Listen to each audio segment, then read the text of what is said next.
Hi, shalom friends. It's a mystery. With so much education and so much knowledge, why is this still evil? Don't you remember having been taught, if not by your parents, maybe your grandparents, that a good education doesn't only mean a good livelihood. It means you'll be a good person. You'll be a mensch.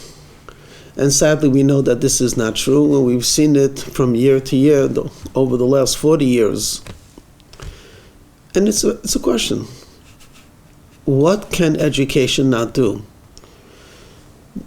Since COVID, you could actually get a full university education with all of the knowledge and a degree to follow, and you do it online. If you do a YouTube, anything that once upon a time you needed a skilled professional, theoretically speaking, you could do yourself. If you want to learn plumbing, there are tutorials. If you want to learn electricity, there are tutorials. So far, I haven't seen a tutorial on how to do open heart surgery, but I wouldn't be surprised if that's somewhere in the making as well. Certainly, medical knowledge is very prevalent. So, is there anything that cannot be taught? And I think the most obvious answer would be what cannot be taught is spirituality. Spirit cannot be conveyed through words or books or formal education. Spirituality is imparted person by person. Let's start with an expression of spirituality, which is called feelings, okay? How many books do you have to read before you become happy? The answer is, no matter how many books you read, it won't make you happy. Many of the books might tell you what to do and suggest you should act happy. Okay, so many people act happy. And after years of acting happy, they go to therapy and they say, I don't understand. I have a wife and children and a mortgage and everything is good, but I'm not happy. How do you know you're not happy? According to the books, you're very happy.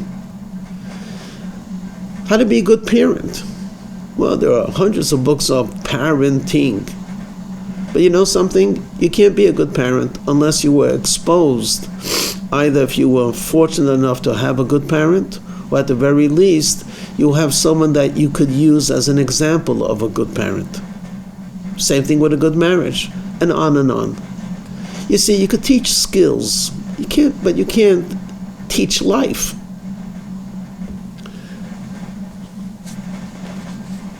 Not on a tangent, but on a parallel concept. How do you teach Judaism, or as I would call it, Yiddishkeit? How do you impart a feeling of joy, of privilege, and of responsibility to the next generation? You say, okay, let's send them to a school. Can a school do it? It's certainly helpful, but can it do it? I remember meeting a person on Hanukkah time, and they asked, okay, how did the lighting of the menorah go by you? We were just making conversation. And they said, Rabbi, we don't light the menorah anymore. I said, why not? The kids are out of the house. When the kids were young, we sang the songs, and it was a whole beautiful thing. But if there are no kids, for me and my wife, we don't do that stuff anymore. And I was really surprised and a bit shocked, because Judaism wasn't given to children. Judaism was given to adults. Adults are to educate children, but it's not a children's holiday.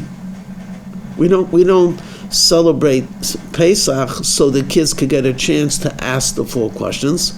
We celebrate Pesach. One of the fundamental ideas is that the children ask. So how do we do this? The answer is obvious, and that is feelings are conveyed and spirituality is mentored. You need to learn from someone.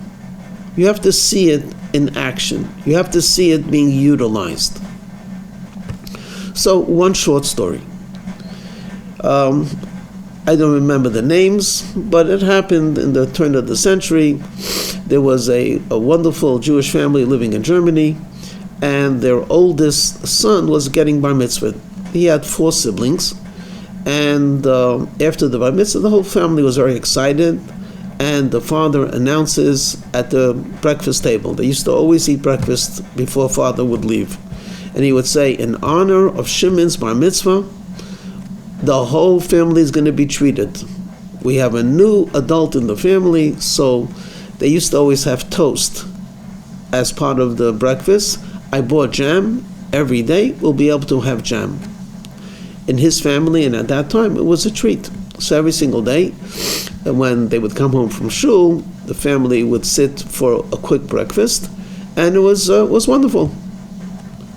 But the father told Shimon that the day that you don't go to shul, you won't get the jam. Anyway, kid is excited. He's bar mitzvah. He puts it on tefillin. He's counted as part of the minyan. So this goes on for like 2.5 months. And one day he says to his dad, "Don't wake me up in the morning because I don't want to go to shul." Father says, "But you have to put on tefillin." He says, "Of course I'm going to put on tefillin. I'm going to daven at home. I'll say my prayers. I'll do everything I'm supposed to do. But I just don't want to get up. That's another 40 minutes of my sleep. And I'm tired." The father wisely decided not to push it. So he goes to shul. The next day, Shimon did his prayers in his room. He comes down. The family's sitting together. Everyone gets toast and jam, except for Shimon. So one of the kids says, "Father, how come Shimon didn't get any jam on his toast?" Father says, "Well, he didn't come to shul today, so he's not going to get that treat." After a minute, Shimon notices that the father also didn't take the jam. He says, "Dad, you did go to shul today. Why don't you take the jam?" So he answered very, very simply, "A day that my son does not go to shul is not a day that's sweet for me." The next day, the kid went to shul. You see, because what the father conveyed in a very eloquent way, low-key, no pressure, but this is what the father said. My sweetness of the day is seeing you follow in the path of Yiddishkeit. It's meaningful to me. It's significant to me. It's important to me. It's crucial to me. If you don't follow that, my day is missing. When children see that spirituality as a nebulous word, well, practical Judaism is meaningful to the parents, not because they're trying to entertain the children. So when the children are not there, let's just skip the whole ceremony because there's no one to do it for. But it's meaningful because we're doing it for Hashem. Then we have a very strong possibility, in fact a probability, that it will be conveyed to the next generation. I actually read there was a holy tzaddik in Jerusalem whose name was Reb Shlomo Zvila, a fascinating personality. But what I found most fascinating about the story was he had a grandchild growing up in the late 1940s in Jerusalem, and then I'm not sure when he passed away, so I'm not sure about the dates. But he was already an old, respected, holy tzaddik, and he had a grandchild, a girl, who was, of course, very religious, but growing up in a modern state, with modernity, she wanted to go to the theater, a movie theater, just to see a movie, a kosher movie, obviously, but a movie. Of course, her grandfather, Reb Shlomo Zvil, who came from Russia, and his whole world was Torah mitzvahs, going to a movie theater was like unheard of. Anyway, she tells her mother, she says, "Ma, can I have money to go to the movie theater?"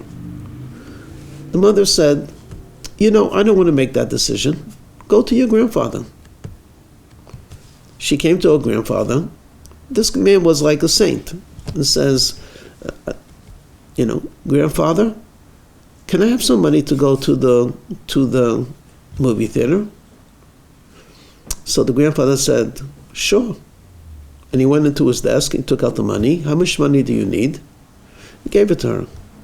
And then he said, "I gave you the money, but I want to let you know that if you go, you'll break my heart."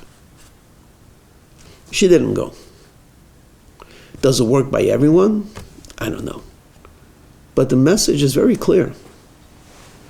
The message is very clear. It's important to me. It's meaningful to me.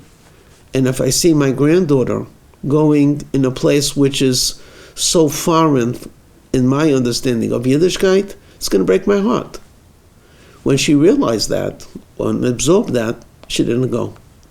So friends, we're living in a wonderful time where Judaism can and should be presented in the most attractive way to ourselves. We should practice it and share it to others and educate others. But never make the mistake of making Judaism cosmetic. Judaism is real, it's genuine. And one thing's for sure, when we do it with our children, our loved ones, our community, we have to convey that this genuine, authentic path to God is something which is so, so important to our very being. And with that attitude, HaKadosh Baruch Hu, the Holy One, blessed be He, will bless each and every one of us and say, if I'm important to you, then certainly I will display how important you are to me.